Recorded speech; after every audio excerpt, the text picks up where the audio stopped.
Voilà les premières images, le départ de cette Transmartinique 2013. Impressionnant quand même de les voir comme ça tous dans la nuit. C'est ça surtout moi qui m'impressionne sur le début. Oui, et on revoit des images comme je les aime, les premières difficultés avec les garçons pliés en deux. Donc on commence à avoir du dénivelé, mais le sourire, certains font l'avion. On a vu sur le départ qu'il y avait beaucoup de sourires. Parce que Ils sont encore en forme en même temps à ce moment-là. C'est vrai, mais comme quoi, voilà, il n'y avait pas de stress, c'est très intéressant pour la suite de la course. On va voir le classement à présent, le nouveau classement actualisé de cette course. Est-ce que ça a changé? Suspense. En même temps, est-ce qu'ils ont eu le temps de rattraper Eric? Ça m'étonnerait quand même. Voilà, donc quoique, 10h33 km 62, la montée de Roche-Carré, c'est là où ça peut aussi jouer un petit peu. Patrick Board, 10h46, Antoine Guyon, 10h47, donc ouais, toujours course commune. Adrien Séguret, 11h05, qui perd un tout petit peu de temps. Pascal Loret, 11h16, donc vous voyez, pour l'instant, Eric Lavry n'a pas creusé d'écart sur Patrick Board et Antoine Guyon. Hein. Pour l'instant, tout le monde se tient sur ce parcours. Même ça a tendance à se réduire. Ouais, Ils ont repris 3 minutes. Mais à mon avis, ils vous ont entendu, Ludovic, qui se disent que c'est maintenant, il faut attaquer Eric Lavry, donc il se rapproche. C'est le jeu. Hein. Vous savez, il y a aussi une bonne part d'intox. Donc, s'il laisse partir Eric Lavry, ils ne le reverront pas. Il faut qu'au niveau du ravitaillement, un coureur élite, quand il arrive au ravitaillement, la première chose qu'il demande, est où ils en sont derrière.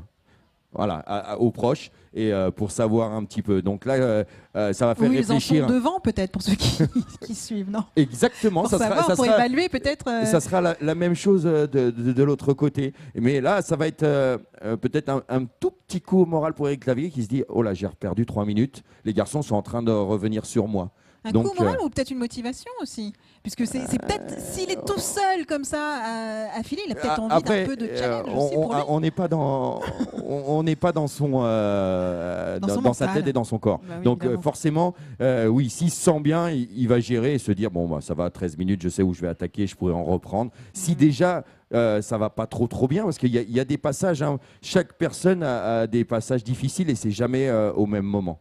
Donc voilà, on ne peut pas trop savoir, mais pour l'instant c'est vrai que c'est très bien parti pour Eric. Mais voilà, la difficulté pour Patrick et Antoine qui sont derrière, ils ont une saison qui est bien plus longue qu'Eric cette année et l'incertitude elle est là. Rendez-vous compte que Patrick Board, je vous l'ai dit, 50 ans, il y a 2 mois, il prend la 5e place d'une course qui fait 330 km et 24 000 mètres de dénivelé positif, en altitude, en montagne, avec le froid. Ouais. Et donc, forcément... on voit à l'image le positionnement des leaders. Hein. Voilà, ça attaque l'organisme, quoi. Donc, est-ce qu'il a assez bien récupéré? Il me semble que oui. Hier, il était en forme, il avait des bons signes, les jambes répondaient présentes. Donc, mais d'ailleurs, certains coureurs nous donnaient leurs impressions sur la façon de gérer, justement, cette fatigue. On va peut-être voir des images.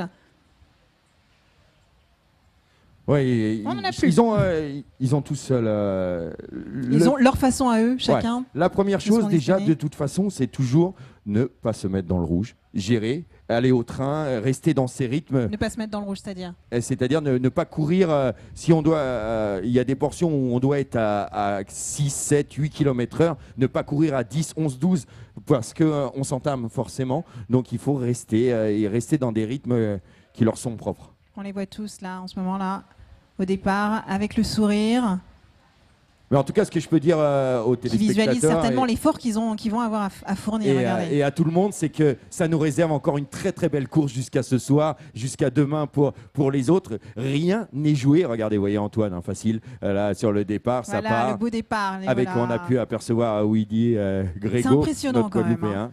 Surtout avec les torches frontales, forcément, puisque le départ était nocturne. C'est quand même très impressionnant, je trouve, de les voir comme ça. Ah, c'est beau, hein, cette farandole de lumière, comme ça, dans la montée. Une espèce de ruée, comme ça, vers c'est ça. Oh, c'est beau. Et là, vous voyez ce que je parlais. Voilà, quand on commence à voir des garçons pliés en deux, comme ça, appuyés, ça fait partie aussi de la spécificité des trailers, d'appuyer avec les mains sur les jambes pour s'aider à monter. voilà, pour imprimer un rythme. Certains vont prendre des bâtons, préfèrent. On a D'autres n'aiment pas du tout avoir des bâtons dans les mains. Voilà, en ce qui me concerne, moi j'aime beaucoup avoir les bâtons dans les montées. Certains arrivent à utiliser les bâtons dans la descente. Alors pour moi, c'est une technique que je n'arrive vraiment pas. Et voilà, ils sont pas beaucoup à maîtriser cette technique avec les bâtons dans les descentes. C'est une question d'habitude en même temps. Oui, de rythme. Une question d'habitude et de rythme. De rythme. Je pense que l'habitude, ils l'ont certainement nos leaders de cette course. Maintenant, c'est sûrement plus compliqué forcément pour le reste des coureurs qui sont beaucoup plus en arrière et qui en plus ont le temps forcément d'Éric Lévry par exemple. En arrivant, c'est démotivant, c'est motivant. C'est plutôt une fierté. Voilà.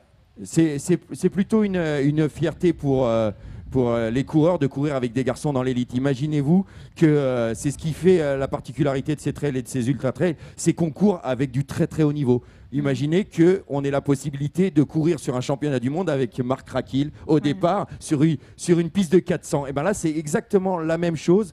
On a la chance de courir avec l'élite mondiale. Et donc, pour le tout un chacun, c'est une fierté plutôt. Ils ne prennent pas en considération, il est devant, ils savent qu'ils n'ont pas le même niveau. Ouais, c'est peut-être même une motivation supplémentaire. On va voir tout de suite comment ce qu'ont à dire Antoine Guyon et Éric Lévry sur comment tenir l'ultra trail. On se posait la question, eux ont la réponse. Regardez.